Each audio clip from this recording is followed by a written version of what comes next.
వాడి బతుకు మొత్తం బయట పెడతాడని తెలుసు. అందుకే ఎవడూ ధైర్యం చేయలేదు. పెద్దలు మొదలుకొని పిల్లల వరకు రాళ్ళు తీసుకుని అయితే వచ్చారు.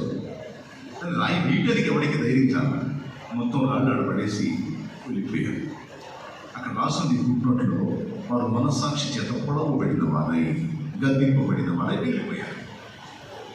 వాళ్ళు వెళ్ళిపోయిన తర్వాత యేసు ప్రభు తల ఎత్తి ఆమెను చూసి ఆమె తన మాట్లాడుతుంటే పనికి మాలిందన్న విచ్చలవిడిగా బతుకుతున్నాం, సిగ్గులేదు నీకు ఇట్లాంటి మాటలు మాట్లాడాలి, పాపిష్టిది అట్లాంటిది ఇట్లాంటిది చండాలం అని ఇట్లాంటి మాటలు మాట్లాడాలి.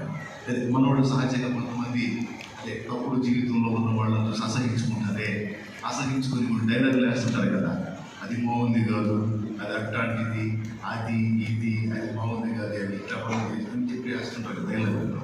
ఆ డైలాగ్ నేను ఇలా వేసుకున్నప్పుడు ఆయన చూసి ఆమె అమ్మ అని పిలిచాడు. తెలుగు బైబిల్లో అయితే అలానే ఉంది, అమ్మా. మరి ఎంత భయంకరాలైనా నాన్నని పిలిస్తే తండ్రి కూతుర్ని ఏమంటాడు, అమ్మా అంటాడు. తండ్రి మమత పిలిచాడమ్మా. ఎవరు నీ మీద రాయలేదా, ఎవరు నేను శిక్షించలేదా, మీరు ఎవరు రాయి నన్ను ఎవరు శిక్షించలేదు ప్రభు, నేను నిన్ను శిక్షించను కానీ ఈయన పాపం చేయకమ్మా అంటాడు.